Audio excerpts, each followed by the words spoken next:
So today I'm going to show you how to apply thick paint. As you can see, the paint is quite thick. This is a Pentens T200H.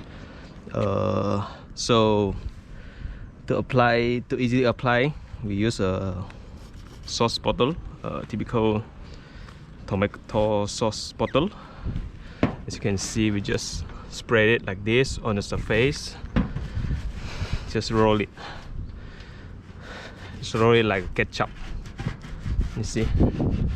Can you see it?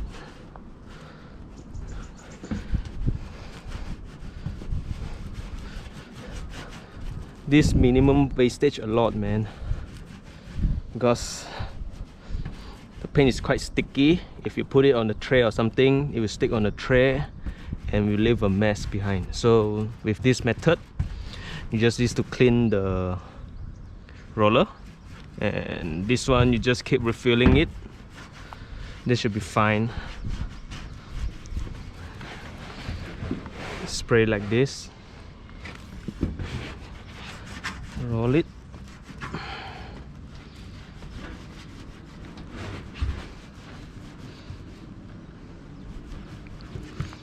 This is a very thick paint.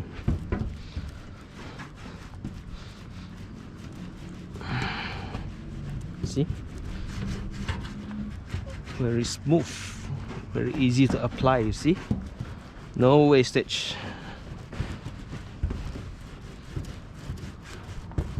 Just paint it. Okay, see? Just painting.